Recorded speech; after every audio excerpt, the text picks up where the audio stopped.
Hi, everyone. Hi, Kip and Tamryn. Welcome to today's section. I'm Erica from BXAI. Today, I'm very glad that we have invited two speakers from TomorrowToday Global to host our section today to share about their insights about adaptive leadership. They will explore the basic principle of Heifetz's internationally recognized adaptive leadership framework. Especially during this pandemic, during this difficult time, I personally think that it's very important to learn how to be a good leader, especially an adaptive leader. So before we officially start this section, would you please say hi in the chat so that we know you can hear us clearly? Can you please say hi in the chat? Hi, I see some familiar names. Yudapei, I see you again. Thank you for your support. And Ashley, Menghua, Sadako Kaoli, Chen Wai, nice to see you again. And then some more reminders. During the section, if you have any questions to our speakers, please don't hesitate to ask your question in the chat box. Or if you would like to ask in live, then you can put the raise hand button or raise your hand in front of your camera so that we know you want to ask a question, and then we'll ask you to ask in live. Then one more reminder, please set your screen in side-by-side mode so that you can see the PowerPoint slide and also the faces of our speakers together. Last but not least, we highly encourage you to turn on your camera because we would like to have some more interaction. And then now I would like to introduce our speakers of today's section, Tamryn and Keith. If you have attended our summer program last year in Osaka and Kyoto, you will know them very well. Miss Tamryn Batcheller-Adams is a counseling psychologist and an independent consultant working internationally within TomorrowToday Global. She co-designed, coaches, and facilitates in the senior leadership programs in USA and South Africa. Mr. Keith Coates is a founding partner in TomorrowToday, and he is also a futurist. He also has several degrees, including having formally studied in leadership teams in organization change. Keith has also published 2 books and contributes to several leadership publications. Would you please join me to welcome Keith and Tamryn? Hi, Keith and Tamryn. And then now I'll pass the time to you two. Thank you, Erica. Thanks, Erica. Let's just get the shared screen.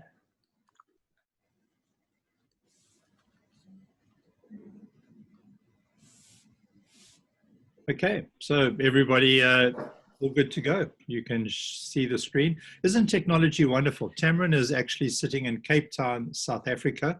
I'm here in London, and you're in Hong Kong and anywhere else. And so the ability to meet like this is just tremendous. And I think one of the advantages coming out of this terrible global pandemic that we've experienced will be just this type of interaction, new ways of connecting and working.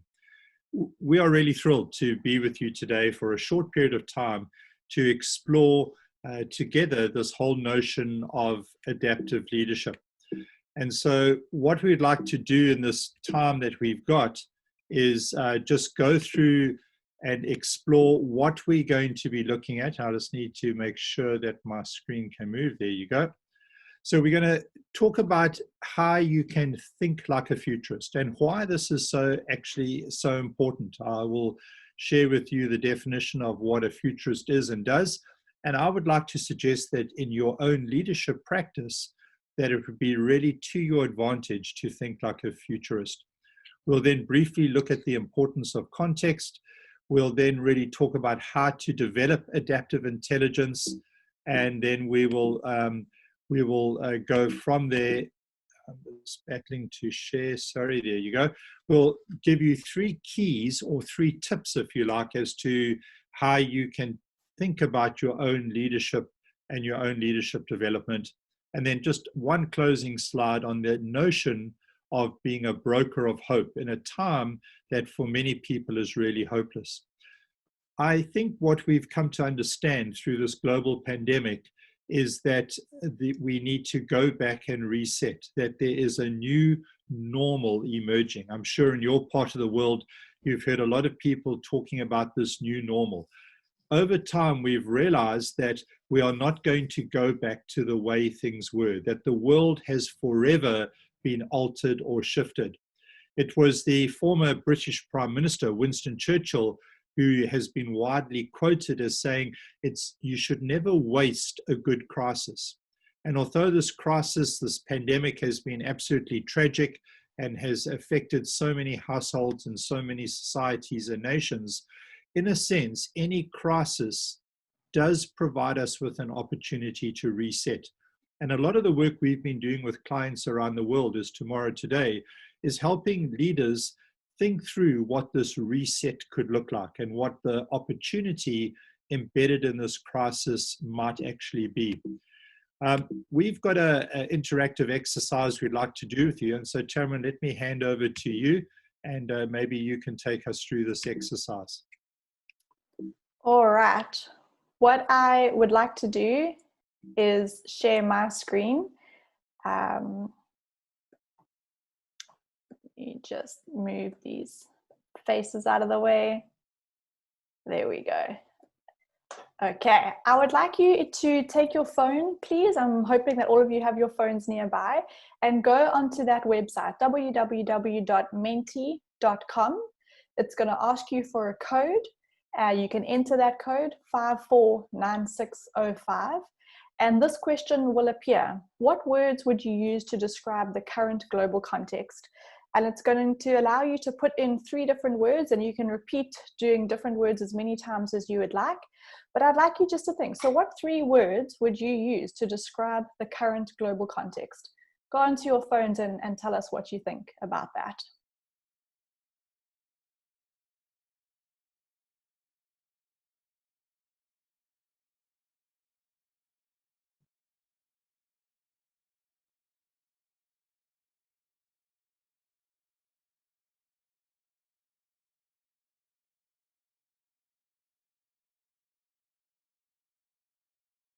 There we go. We're getting some interesting answers here.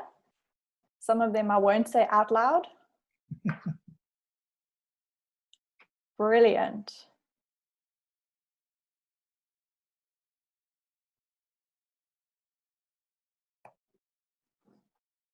All right, so what this word cloud is doing is just taking words that are being repeated and making them bigger and bigger. So we can see there's definitely a trend here for uncertain, messy, cooperation. That's really great. That speaks a little bit to how Keith was saying that it depends how you view a crisis, that there's always an opportunity in it.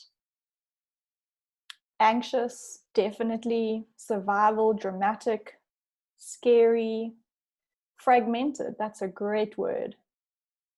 Sure, I'm appreciating all of the contributions here. We've got 23 different people contributing. Keith, anything jumping out to you? Interesting, Tamryn. Again, as a psychologist, I'm sure you're aware of this, but the emotive words. So I've seen sad, fear, some more of the emotive words or words describing emotions. And it has been a time of great sadness and huge fear for many.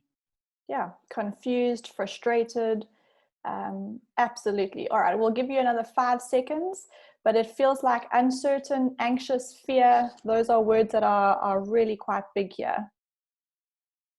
And you know, Tamryn, what strikes me is when you see this word cloud, it is such, if you take all of these words in the context, you realize why the context has shifted so dramatically. When you think about leadership in an organization or personal leadership, and this is the prevailing context, is it any wonder then that we need to rethink or reset? Absolutely. And what's also really interesting is that because we've got such a diverse audience, these are shared feelings that are being emulated from around the world. So this really is a global reflection. I'm going to take a quick photograph of this if you don't mind. All right, Keith, I think I'm going to hand over back to you, but thank you very much, everyone, for contributing your thoughts. Okay.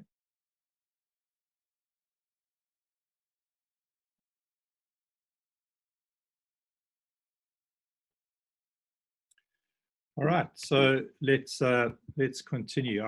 My slides are stuck at the moment, so I'm battling to move them on. Oh, there. Okay, we've done that.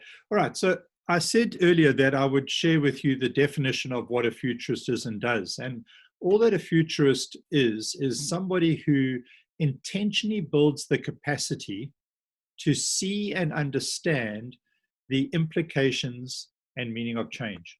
So to intentionally build the capacity, and then the rest is on the screen. And I would suggest that if you are in a leadership position, that this needs to be part and parcel of your leadership responsibility, because surely in today's context, good leaders are leaders who are working actively and hard to see and understand the implications and meaning of change. And when we first went into the context in which we find ourselves now, we had a lot of people coming to Tomorrow Today and saying, please, can you help us understand the implications of what is going on? And very often we were saying it's too soon to actually be understanding the implications. We need to be patient. We still need to be in the mode of seeing, because until you can see clearly, you can't really identify and articulate the implications. Sorry, I'm just a little bit distracted. Try clicking on the slide rather than using the space bar. That might help. Yeah, that's what I'm going to have to do, I'm afraid. All right, so you are looking at a shape that are rectangles. In the building industry, these would be known as coffers. And my question to you is you look at this pattern, how many circles can you see? How many circles can you see? Now, some of you might be looking at that and immediately you can identify circles. Some of you are looking at that and saying, Keith, what are you smoking? There are definitely no circles on that slide. So let me help you. If I identify a couple of the circles, maybe now you're able to see them, and then others will come up. And in fact, on every single row, there are multiple circles. And at first, you might not have been able to see them, but now that I've highlighted some, you can actually see them quite distinctly. And the point I'm making here is that how we view a situation or how we view a certain thing is very nuanced by who we are, by our personalities, by our own biases, by our history, by our culture. And so when it comes to seeing, in order to understand the implications, seeing is not quite as one-dimensional and as simple as we often assume it to be. Seeing can be very complicated. Let me give you one other quick example. And this is a very broad categorization between how people in the West see things and people in the East see things. And as you'd appreciate, those are very broad generalizations, not true of every individual, but generally true of cultures. So on the screen, you can see a chicken, a cow, and some grass. Now, if I were to ask you, which is the odd one out? Which is the one that doesn't belong out of these three things, the chicken, the cow, and the grass, what is it you'd say? Maybe people can put their answers in the chat. If they would like to, we can pause for that for a moment. Which is the odd one out of the chicken, the cow, and the grass? I can't see the chat. Can you see it, Tamryn? Can you see any answers? answers? Yes, I can. Through? We haven't got any answers coming in yet. I think people are a little bit nervous. The chicken has been identified as odd one out. The grass, chicken, the majority are saying the chicken is the odd one out. Okay. And that would be very consistent with what research has been done in this area, because if you were to ask people in the West, which is the odd one out, most people respond with the grass, because what is happening here and how we see and perceive and think is that in the West, people tend to think in categories. And so a categorization here would be the chicken and the cow are both livestock. There's a category, an animal category. However, if we were to ask, as you have just exemplified, people in the East, which is the odd one out, most people, especially East Asians, would say, well, the chicken is the odd one out, because when you go to the East, generally people frame things in terms of relationship. People see relationship rather than objects. Now, social psychologists who have experimented with and played with this It's a fun thing to play with, but it's very, very important because we often assume, especially in cross-cultural situations, that how I see the world is the same as how you see the world. And all I'm demonstrating at a very, very fundamental and simple level is that is actually not the case. We see the world differently. And so even how we approach something like this global pandemic varies. A person who is specialized in what is called visual intelligence is an American woman by the name of Amy Herman. And she wrote a wonderful book called Visual Intelligence, where she unpacks and explains how we need to build the capacity to see what we don't see, if you could put it that way. And she talks about the need to assess correctly, the need for correct analysis, the ability to articulate accurately what we're seeing. And then she talks about the need to adapt. And we're going to come back to this very, very important skill and mindset later on in the need to adapt. Let me illustrate one quick thing again from Amy's work. This is a painting by Monet. He was a famous painter. And Monet painted prolifically. And he painted something like 250 paintings of water lilies. For whatever reason, he was fixated with bridges and water lilies, and he painted numerous paintings of water lilies.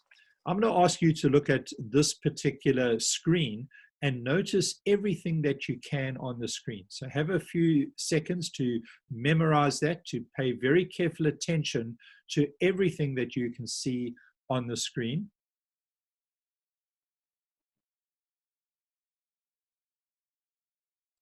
And now what I'm going to do is I'm going to put up two other paintings that Monet did of water lilies and ask you which was the original one that I had on the screen. The first one you looked at, was at number 1, 2, or 3? And again, Tamryn, if you can just watch the chat box, what are people saying? Just put in 1, 2, or 3. Right. A lot of people are saying 3. Everybody's saying 3 so far. No one's varying from that. Quite correct. 3 is exactly right. And if I then were to ask you, and I won't do this because it would be better done in a different kind of forum, if I were to ask you why you correctly picked 3, my guess is that the majority of you would go to details in the painting. So some would say, well, the positioning of the bridge was higher up. Some might notice that dark shadow in the foreground of the painting. Some might notice the configuration of the water lilies. The majority of people, over 90% of people who choose 3, which is the correct answer, talk about some sort of detail in the painting. But the instruction I gave you was to notice everything you see. And only about 5% of people actually say, well, they picked 3 because of the drop shadow. You will notice in that third picture, there's a drop shadow, which was replicated in painting in the first one I showed you. And so this is, again, a small microcosm of what happens as we look at the world. We tend to look at the world in a very blinkered way, in a way that affects us or our society, a way that affects our business or our industry. And we don't pay attention to things far enough and broad enough on either side of us to be accurately seeing. So again, you probably, in most cases, would have missed that drop shadow. And the drop shadow is a real big clue as to why number 3 was the right answer. And so seeing involves seeing beyond the obvious. We developed a framework as Tomorrow Today to help us see once COVID-19 started to spread across the world. And we titled it Same Planet, Different World, because we're living in the same place, but the reality is we're living on a different planet. And the way you start to see accurately and make sense of things is to develop frameworks. And the framework that we used to help us see was to say, maybe it would be helpful if you had 4 buckets or 4 files or categories. And as you got information based on conversations, based on what you were reading, based on research that was being done, based on articles, news items, why don't you drop them into 1 or more of these 4 buckets as a way of starting to collate information in order to make sense of it? And so the framework we used was to ask questions like, what are the personal implications of COVID-19? How is this playing out for you and I as individuals? The we is, what are the societal or communal implications? How is this impacting our community or our society? There were obvious work implications. How is this going to impact on work and on businesses? And then lastly, what are the geopolitical implications? What is happening on a global stage? How is the world shifting as a result of this global pandemic? And I would suggest that these 4 buckets are still very relevant.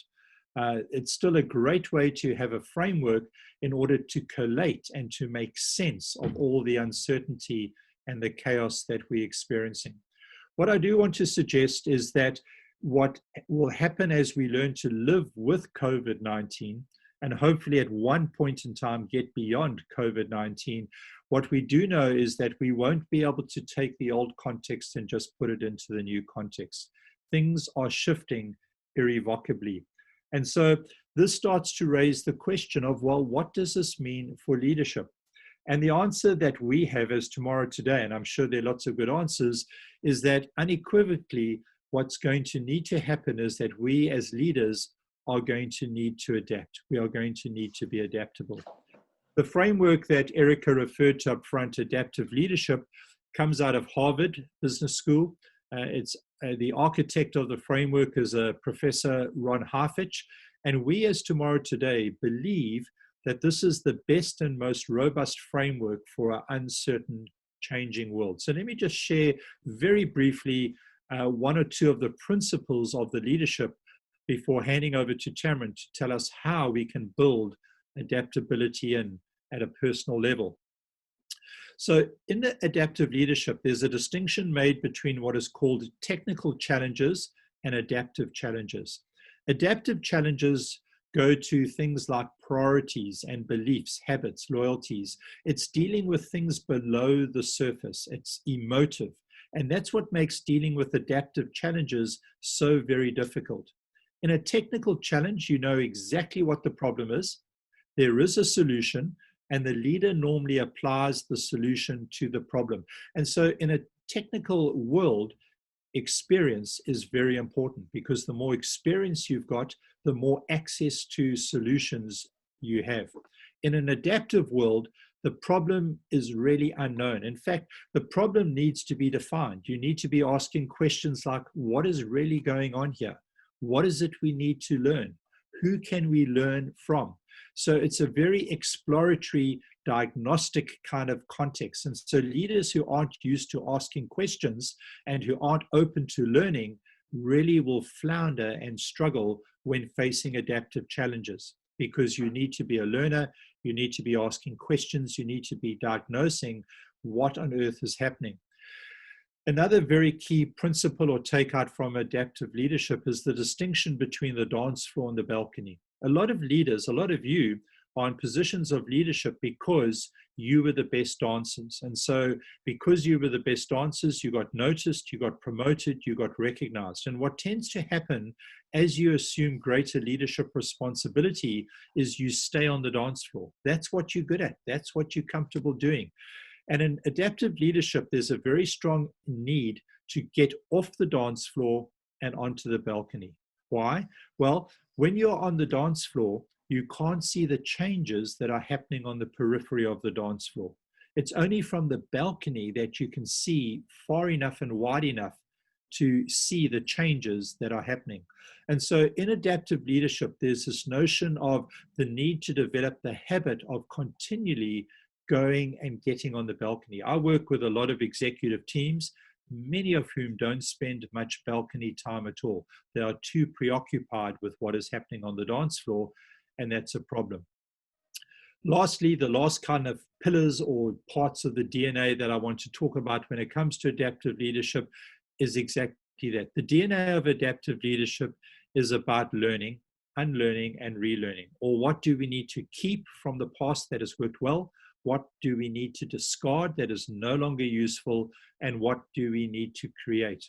And in the process of becoming and being an adaptive leader, you have to be willing to create discomfort for others, because it's in the area of discomfort that we start to grow and start to challenge our beliefs and our assumptions and our worldview. And so the work that is needed to be done at a personal level is work around your own levels of comfort around creating discomfort.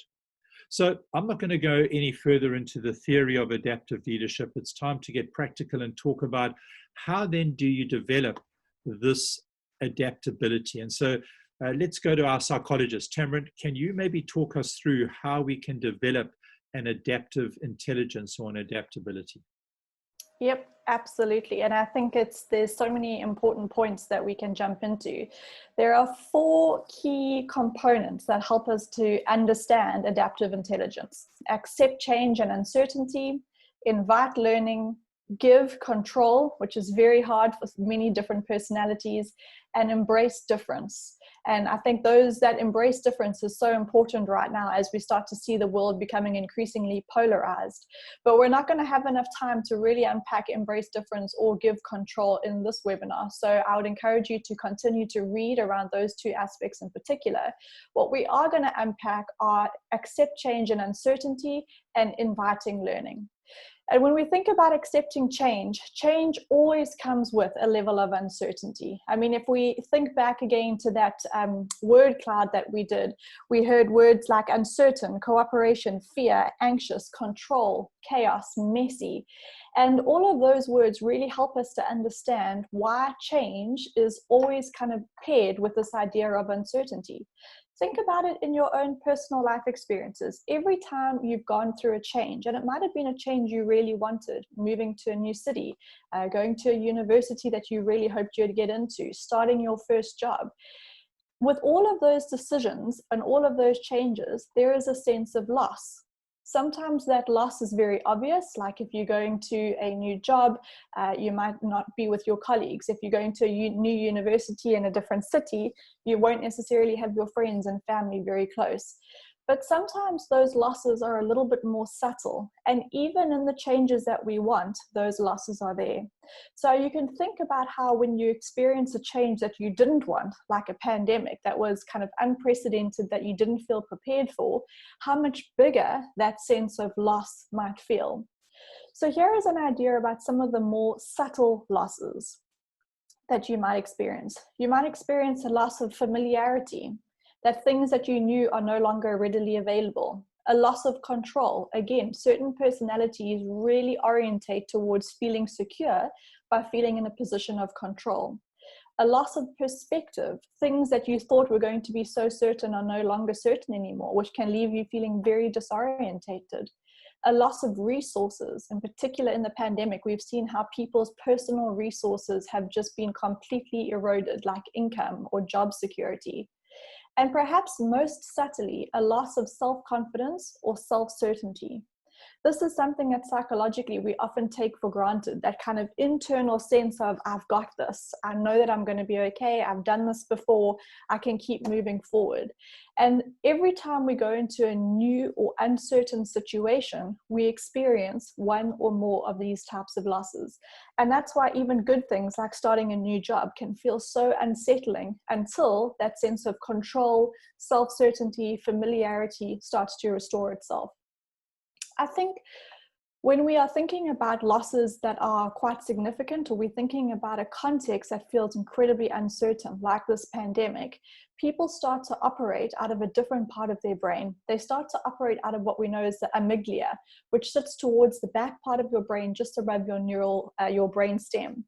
And when you're operating out of that part of your brain, you're very panic orientated. You are bypassing the prefrontal cortex, which is the part of your brain that's kind of just behind your forehead, that allows you to think rationally and think calmly.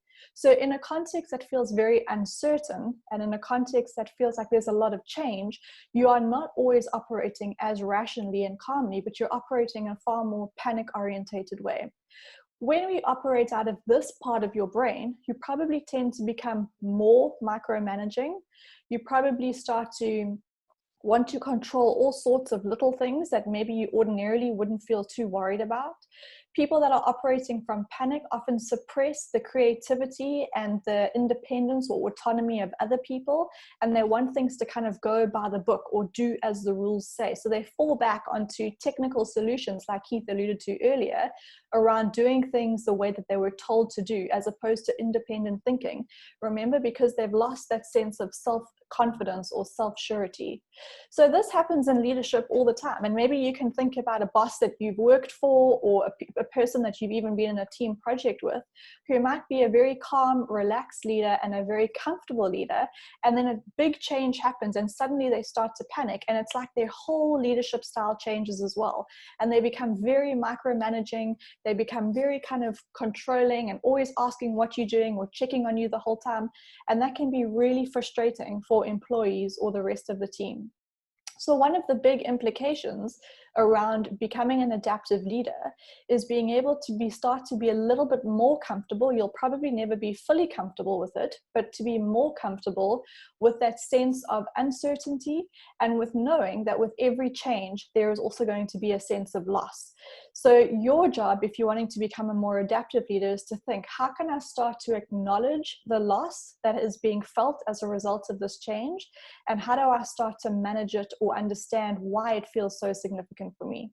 So I'm going to give you a set of almost takeaway reflective questions that you can do. The first thing you can do is ask yourself, what have I lost? And this might mean going back to that original list that we had up on the slide previously. Have I lost a sense of familiarity? Have I lost a sense of resources? Have I lost a sense of control? Has it been perspective? Have I lost that kind of calm internal voice that tells me that I've got this, I know what I'm doing?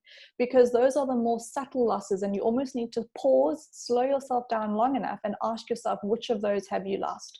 But you can't stop there. You need to take it a level deeper. Ask yourself, why was this component so important to me? So for you, you might say, I've lost a sense of control in this pandemic. And control for you is very important because it helps you feel like you are safe or secure. For somebody else, they might have lost a sense of self-confidence. And that actually feels more important for them because they really rest on the fact that they know what they're doing in terms of their own self-esteem. So think about, why has the thing that you've lost been so important to you? Then think about, where can I possibly regain this? And again, it's not about trying to wait for the situation to go back to normal, because we're operating out of a different context now. It's about thinking, where can I regain this thing that I have lost, the psychological aspect of what I've lost, in a new or different way? So for example, in particular with the education system, many schools have closed down as a result of COVID, which has left a lot of teenagers feeling really anxious and insecure about how to do their studies because they haven't got the teacher guiding them in the way that they used to. So they've lost that sense of security and that ability of a resource of a teacher to help them. And so the question that they need to ask is, all right, I know that I've lost a resource. I need to think about, where else can I find somebody else to help me understand maths or science? And then it's about going, all right, maybe I perhaps can phone a friend or get a buddy system or start studying in small groups to re-find that element that was lost. And then the last question you need to ask yourself is, how will this help you cope better? So what have I lost? Why is it so important to me? Where can I regain this? And how will this help me to cope better? And sometimes even just thinking in that very structured way will help you to find a sense of stability during uncertainty. You can't get rid of the uncertainty. It's about managing it better. The second element that you could explore is, how do you develop your emotional intelligence? And this is something that Keith and I talk extensively on, and we're not going to go into it.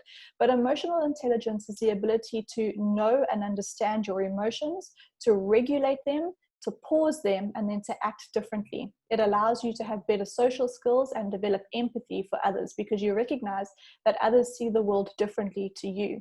So in context of uncertainty, how can you start to understand what are your triggers? And I'm talking specifically about the things that frustrate you or irritate you. We all have this.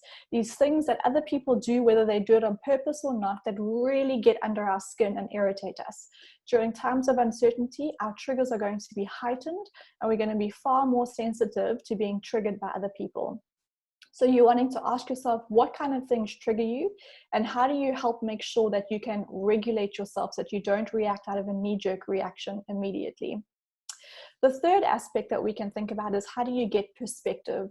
And this goes back to what Keith was talking about earlier, about getting up onto the balcony and being able to kind of take a moment to pull yourself out of the immediate panic of the situation and think, all right, how do I look at this slightly differently? How can I pause before I react and think about, especially if you are the leader, what mood are you going to bring to the group?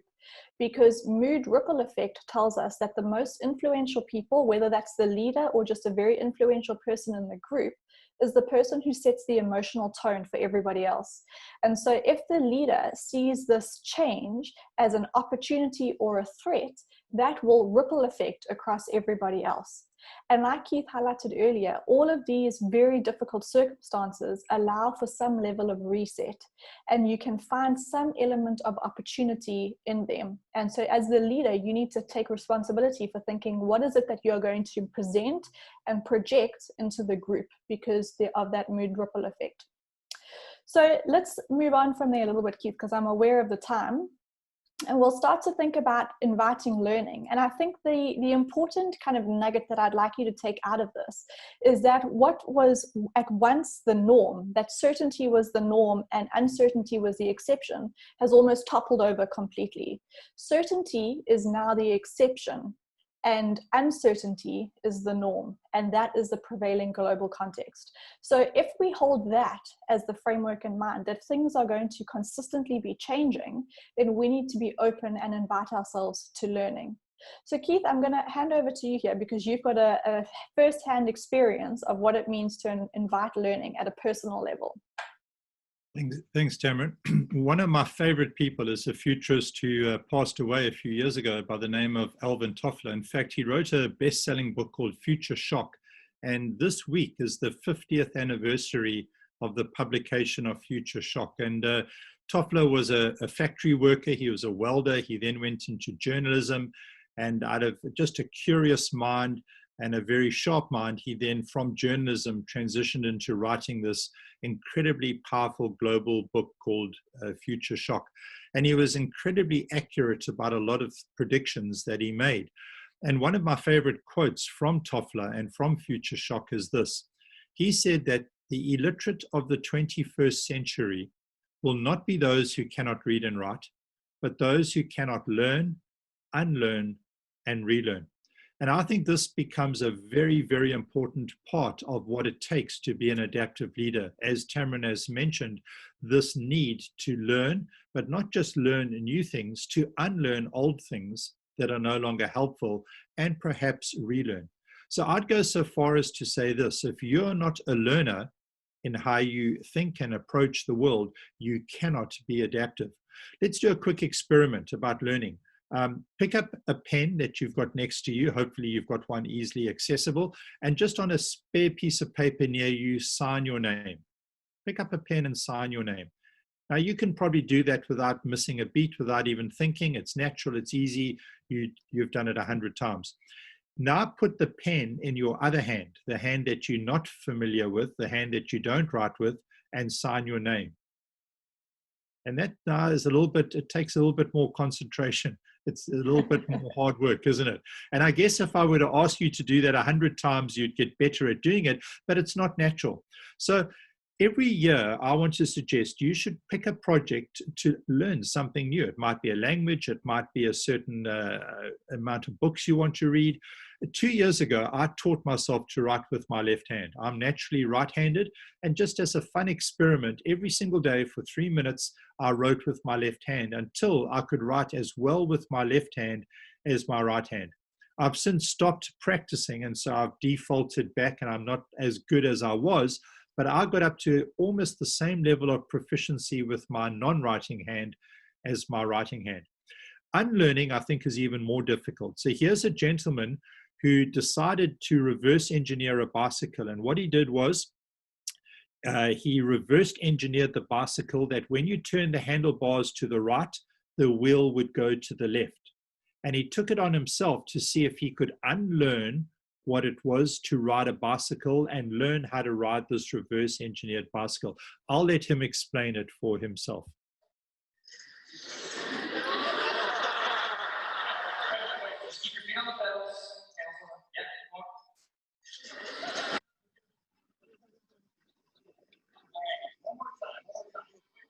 Once you have a rigid way of thinking in your head, sometimes you cannot change that, even if you want to.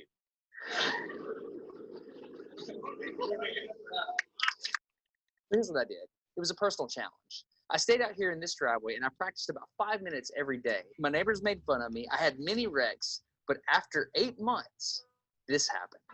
One day I couldn't ride the bike and the next day I could. It was like I could feel some kind of pathway in my brain that was now unlocked. It was really weird though. It's like there's this trail in my brain, but if I wasn't paying close enough attention to it, my brain would easily lose that neural path and jump back onto the old road it was more familiar with. Any small distractions at all, like a cell phone ringing in my pocket, would instantly throw my brain back to the old control algorithm and I would wreck, but at least I could ride it. So I've been doing that same experiment and I've had lots of spills. I'm getting actually quite good at riding my reverse engineered bike. But the point I'm making is that it's not as easy to unlearn something that is embedded, that is a fixed way of thinking. And so changing fixed ways of thinking is actually very difficult. Just to close off this story, he then goes to see whether or not he can relearn how to ride a normal bicycle. So he goes to the city of Amsterdam, which is known in Europe as the city of bicycles, and he gets on a normal bicycle to see whether or not he can now ride a normal bike.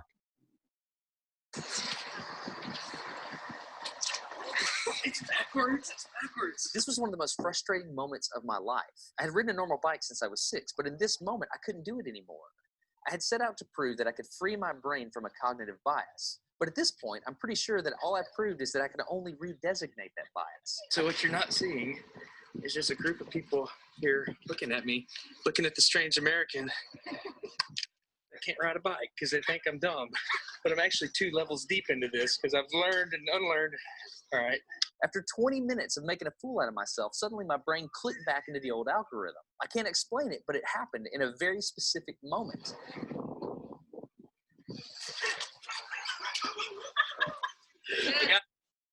So learning can be fun, and it really is all about curiosity. I think when we're curious, it opens up the pathways to learning. Tamryn, why don't you talk to us a little bit about curiosity, because this is at the heart, I guess, of what it means to be a learner.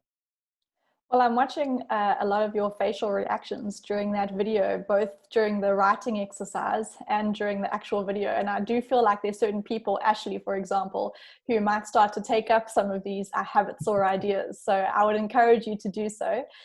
Curiosity is such a fascinating thing, and it's so pivotal to learning. When we think about the way that the human brain works, there are up to 1 billion neural connections every second in the brain of an infant. And by this, I'm referring to 0 to 2 years old. So the human brain is most active between 0 and 2, and that is the most concentrated time of creativity and curiosity and experimental play. You can think about a 2-year-old, all they're doing the entire time is exploring the world around them, asking questions like why, and using play as a means of learning. And something seems to shift a little bit. As we get older, we almost suppress this ability to play. And by play, I mean being open to creativity and open to curiosity. And it's such a shame because those 2 elements are so crucial when it comes to learning. So Keith, if you can just pull up some of those key points here in terms of this slide. I think if you're wanting to become a more adaptable person, in particular a more adaptable leader, you need to start to ask yourself, how do I create the space and opportunity, if you're in an organization or you're leading a team, to allow for creativity and curiosity? How do I reward learning and not just outcomes? And we'll come back to that in a bit if we have time. How do I create a culture of curiosity? And let me give you an example of this. Google in 2014, instead of recruiting for a normal way for a job application process, they put up a series of big billboards in a city in the United States. And on the billboard was an equation and a puzzle, and it led to there was a website underneath. And so people who were curious enough to go and find out more and answer the puzzle or the equation by going through to the website were then met with another equation or puzzle on the site. And as they continued through these series of steps, what they were actually doing, which they didn't even know they were doing, was going on a job application process. And at the end of all of those puzzles, there was a kind of portal where you could apply for a specific job in Google that required curiosity and creativity. So in that way, Google didn't just say, here's an advert for this role, you know, if you are curious and creative, apply here. They actually put out something that invited those who were genuinely curious and creative to embark on that journey. So that's the way that they kind of build a culture of curiosity. I think there are ways that you can do this in terms of your personal lives as well. Think about how you can start to engage with people who might be slightly different to you. Think about people that maybe have very different belief systems or who are in parts of industries or sectors that you know nothing about. And think about how you can intentionally move towards them with a series of questions. Brian Grazer wrote a wonderful book called A Curious Mind. And in his book, A Curious Mind, there is this idea behind curious conversations, building curious conversations. What a fantastic idea or concept. And what he did was that he kind of marked people in certain industries. Sometimes they were very high politicians or very senior business people, and he sought them out intentionally. And he didn't just go there and waste their time. He had done some research on them. He had thought specifically about the types of questions he wanted to ask them or learn from them. And then he went in after a long process of being able to secure time with them and had these curious conversations where he came out feeling like he had really learned something. So he intentionally worked on his curiosity. In terms of thinking about yourselves, I think it would be really important for you to think about yourselves as intellectually humble. And I really love this phrase. How do you adopt a position of being intellectual or intellectual humility? And it's presented by Dr. Porter.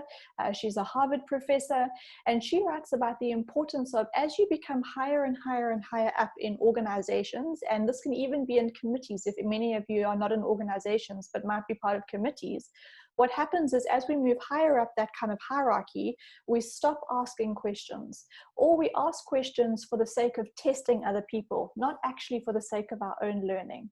And so how do you start to hold this position of being intellectually humble with the idea that everyone around you, whether they are very junior or very different, has the opportunity to teach you something? And so asking questions with the intention of learning from others and not seeing yourself as superior to others. So Keith, you can kind of move on to the next slide from there, because I think what we really need to understand is that we are living in a completely and constantly changing context. It is uncertain. It is going to require constant invitations for learning.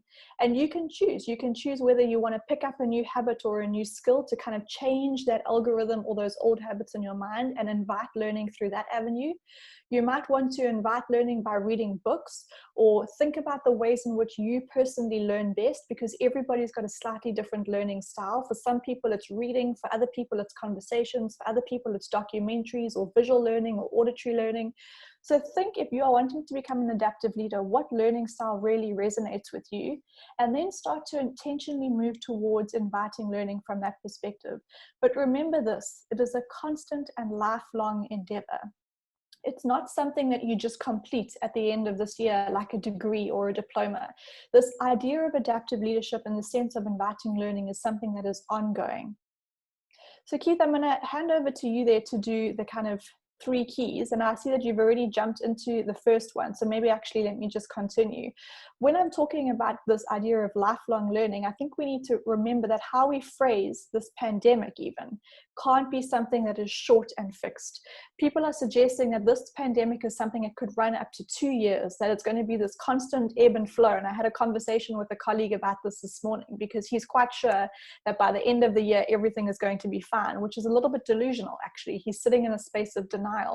And again, that's a psychological defense mechanism, because it's so hard to acknowledge the uncertainty and the emotional turbulence that all of this uncertainty brings. So realign or readjust your expectations. See this as a marathon and not as a sprint. And why that's important is because your expectations are going to have a strong influence on your mood. If you're seeing this as a sprint and you're pouring all of your efforts and energy into it immediately, hoping that it ends soon, you're going to find yourself incredibly frustrated and irritated when it doesn't end. Or you're going to find your anxiety increases and you start operating out of that part of your brain again that's not so helpful, because you're kind of sitting in limbo, waiting for the next thing to change. And it's not. This is a marathon and not a sprint. Keith, why don't you take understanding your context? Well, that really is the context, Thames. It's understanding it's a marathon, not a sprint. It's a 2-year thing. I don't think it's going to be over in 2 years. Our time is up. Let me just quickly go through the other 2 keys. We've talked a great deal about adaptability, and we're suggesting that you need to build adaptability at a personal level.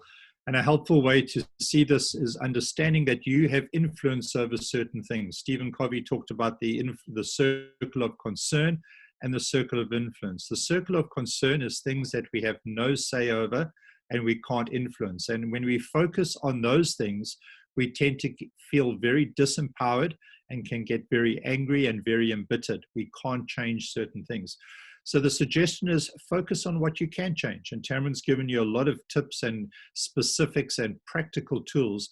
And as you focus on what you can influence, so your influence grows. And that is, I think, very, very good advice.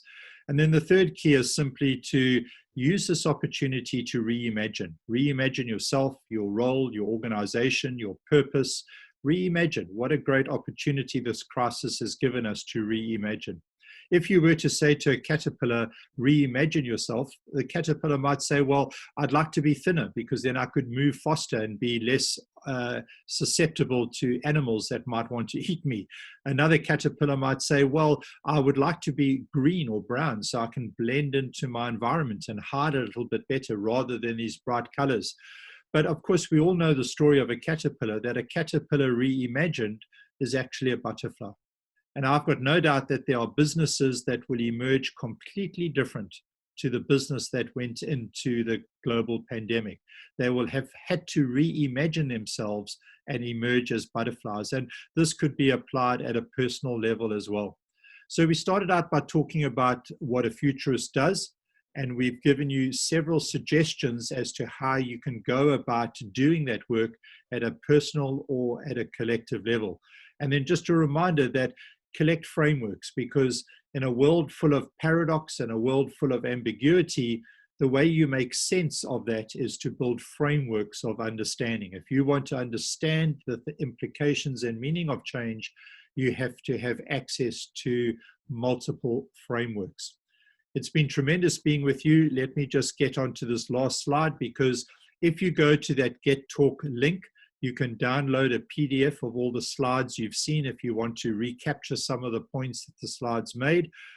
If not, speak to Erica or one of Erica's team and we'll make sure you get that PDF. We've gone a little bit over time, so sorry about that. But Erica, let me hand over back to you, and any questions that you might want to throw at Tamryn and I, we'd be happy to answer. Thank you, Keith and Tamryn. If any of you have any question, please feel free to let us know. And before this section, we received 2 questions from our audience. Let me see. One question is from Lo Hyun Jong from Fudan University. She asked about with the rise of COVID-19 and its unaffordable impact it has on our lives, it reminds us how important adaptability is. What do you, Keith and Tamryn, find most difficult during your path of becoming an adaptive leader, and how do you overcome them? Let me start. For me, it was easy. My temperament is what is called a need to avoid conflict. If you understand the language of the Enneagram, and when we were with BXAI a year or so ago, we did some work, Tamryn and I, with those who were present on the Enneagram. And if you're going to become an adaptive leader, you have to learn how to be comfortable with conflict. Because as I said, part of being an adaptive leader is to actually create disequilibrium. It's to create discomfort, recognizing the role that disequilibrium and discomfort has in the journey towards getting out of our comfort zone. And that has to be regulated, and there's an awful lot that can say about that. You don't go and create chaos for the sake of chaos. But for me, at a personal level, it was learning to be comfortable with conflict, learning to be comfortable with disequilibrium. And that for me has been an ongoing personal challenge. Tamryn, I don't know what you would suggest for yourself. I think for me, it was around understanding that there's an element of loss. always, when it comes to change. And again, like I said earlier, we often don't anticipate that in changes that we've asked for or welcomed into our lives. And that can be, you know, changes of a new job or a new relationship or getting married, all of those things that we kind of walk into thinking it's going to be so fantastic. And then actually we find ourselves feeling very uncomfortable or very unsettled and not knowing why. And it's because of those subtle losses.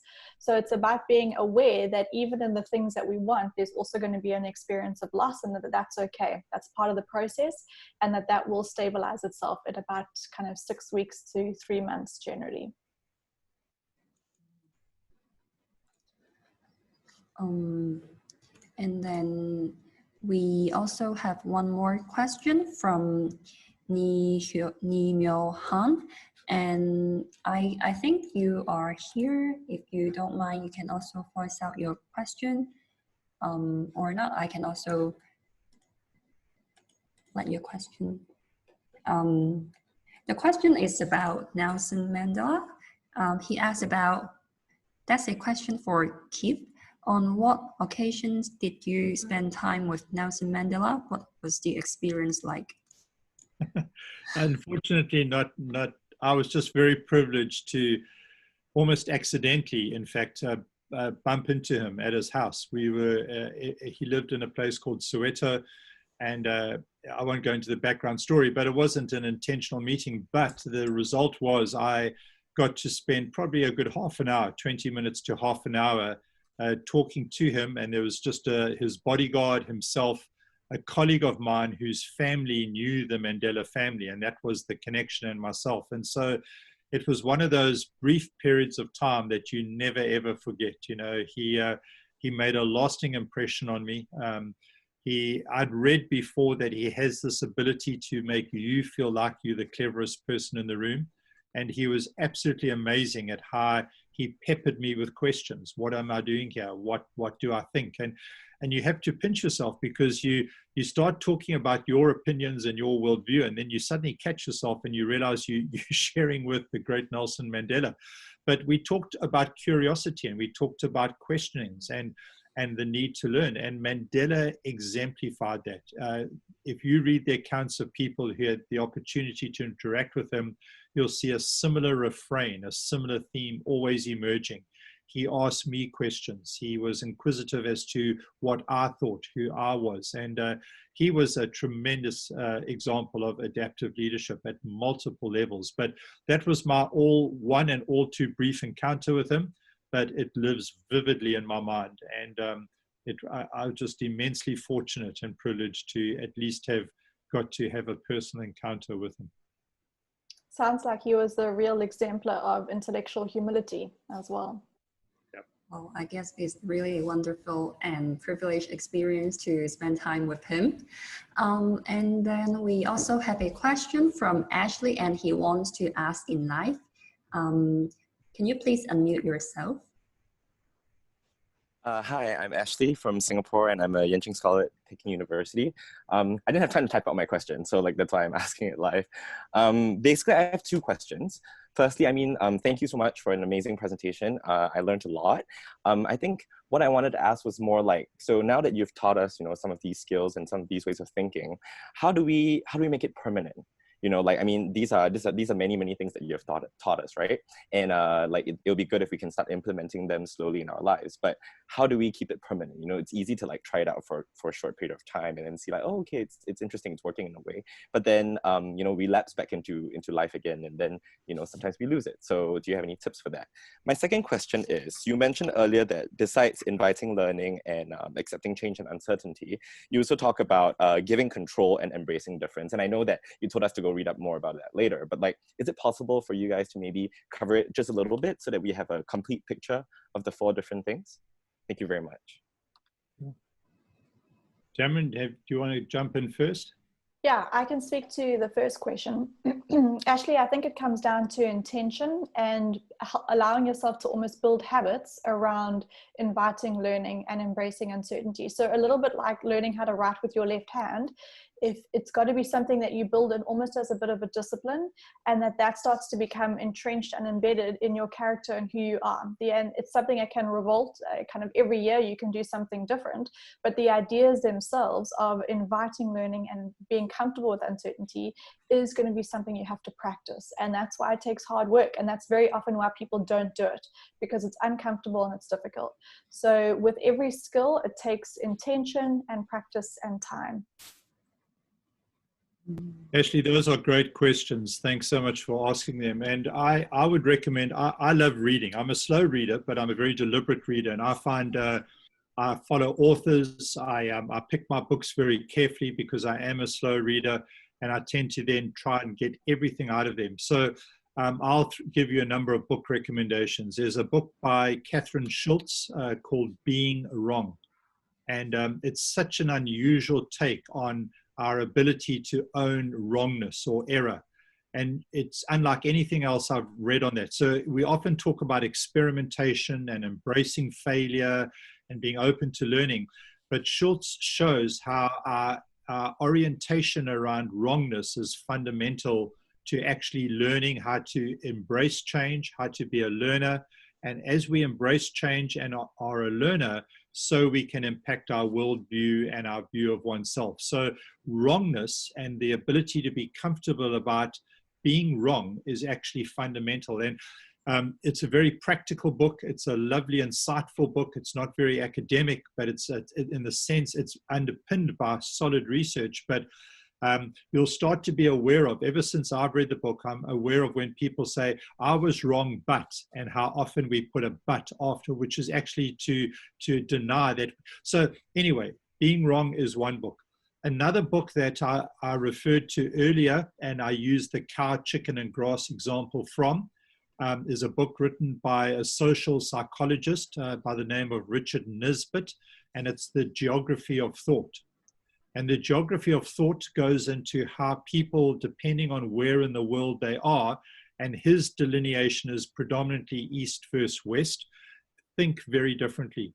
And if you work cross-culturally or you travel extensively, you want to start building this kind of awareness of that people don't see the world as I see it. Anyone who travels knows that, but I would start to reinforce, well, why is this? And when you go into a different place, rather than look for comfort and security and routine and what you are familiar with, you can start to put on what Tamryn talked about, be curious. Why are people doing it this way? What is going on? So The Geography of Thought, there's another one that's on my desk right here called How the World Thinks. So these are the kind of books that go into, how do people think? And if we understand that, we'll understand how they act. The book on adaptive leadership, if you want to learn what it means to be an adaptive leader, is the book we referred to. Ron Heifetz is his name, and it's called The Practice of Adaptive Leadership. And the practice of adaptive leadership is like the handbook on adaptive leadership. It's the first 30 or so pages are the theory of adaptive leadership, and the rest of the book is just full of practical ideas and questions and exercises. So it's very much a handbook, and I can't recommend that highly enough. And then when you start to get into adaptability, you might want to go and look at other examples. There's a book called Team of Teams written by General Stanley McChrystal that talks about the difference between a world that is complicated and complex. And in a world that is complex, we need to think differently. The rules that govern complicated are not the same as the rules that govern complexity. And then another very practical book is written by another military person called Dave Marquette, and it's called Turn the Ship Around. And Turn the Ship Around is accompanied by a handbook. And Marquette was a US Navy nuclear submarine commander. And he was given command of a nuclear submarine that was underperforming, badly underperforming. He was told he had to get it operational in 6 months. And he decided that the only way to do that was to give away control. And so you remember we mentioned those 4 areas of adaptive intelligence, and we didn't even talk about the 2 that were around diversity and control. the books I've given you tend to play in that kind of space. Because if you can look at those 4 areas and say, what can I do in each of these 4 areas, you start to build adaptive intelligence and have fun and play. And it starts to become part of your own DNA. Okay. And then I hope you guys like this question. And then we have two or three more questions. One is from Sujong. Sujong asks, she said that adaptive leaders must embrace uncertainty and adopt new approaches if they are to chart a course amid today's turbulent condition. Then as a team leader, which role is more important? Lead my team to win efficiently or navigate them to right direction sustainably? I think the difficulty there is that it feels like it's a one or the other. And I think under today's conditions, it needs to be a little bit of both and. I don't think that you can necessarily focus just on, where did that question go? Just on trying to win effectively without being sustainable, because what might make you effective at the moment is not necessarily what's going to make you effective in the next year or in the next few months even. So I think the idea behind adaptive leadership is almost being open to that flexibility of being able to move between those two different types of roles as the current context demands it.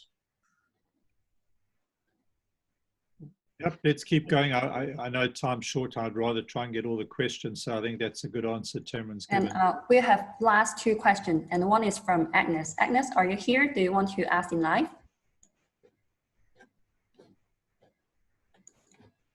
If not, then I can voice out your question.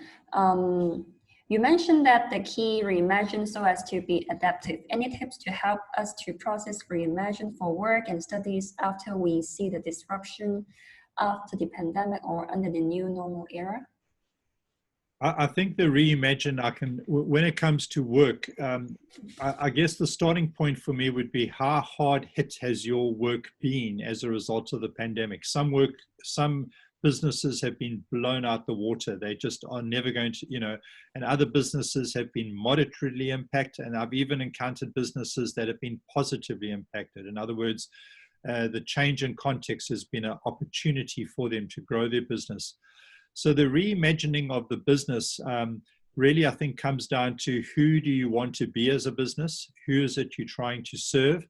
And how will you best do that? And this isn't just a once-off in the face of a global pandemic. The more you're doing this on a regular basis, the more you're building the capacity to be adaptive into your business thinking and practice. Some years ago, The Economist had a wonderful quote that I can share with you, and it was around innovation or reimagining, if you like. And the quote was that real innovation is not the ability to change your business, is not around product and service, but rather it's the ability to change your business model.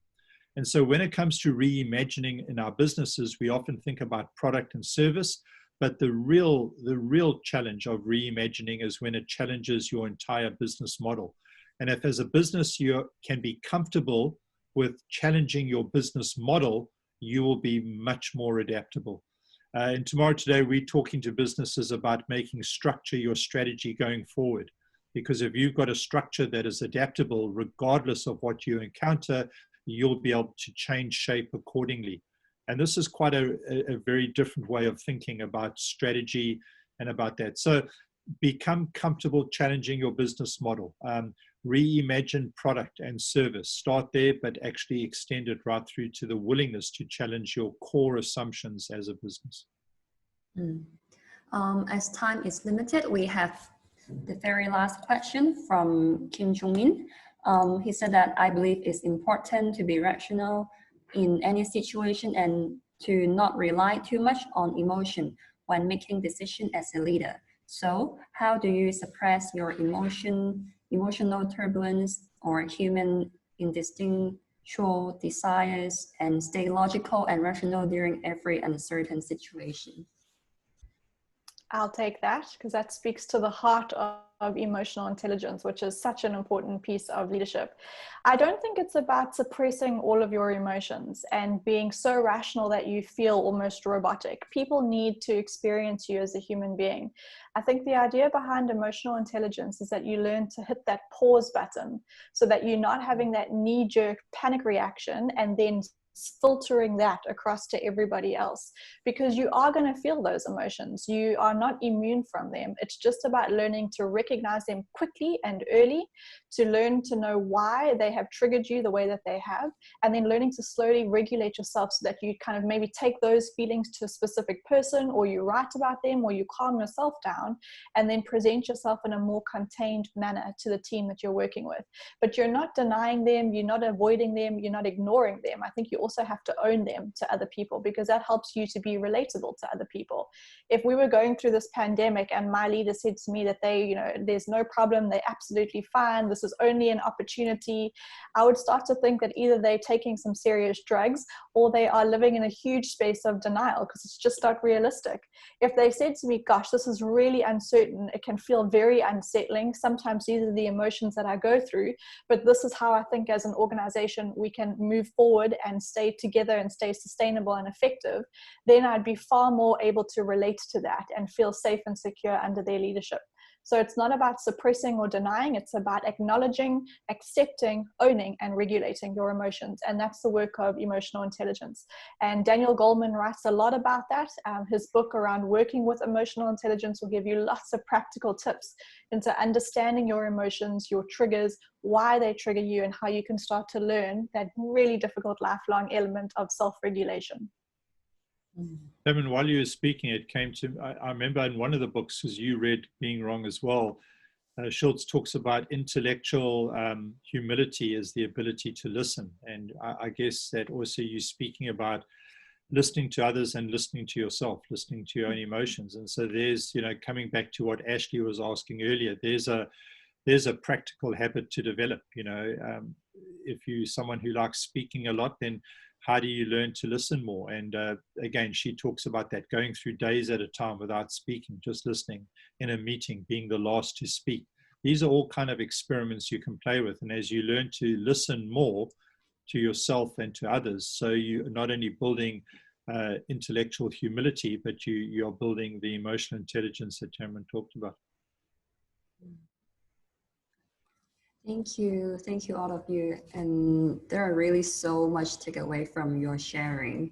And I hope that you all really enjoy this section. And also, please do not forget to follow us on our social media platforms, our Facebook, Instagram, and also WeChat.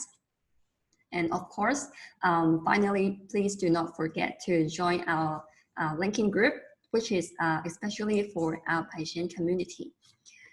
And then finally, I would like to really thank Keith and Tamryn for hosting this amazing section today.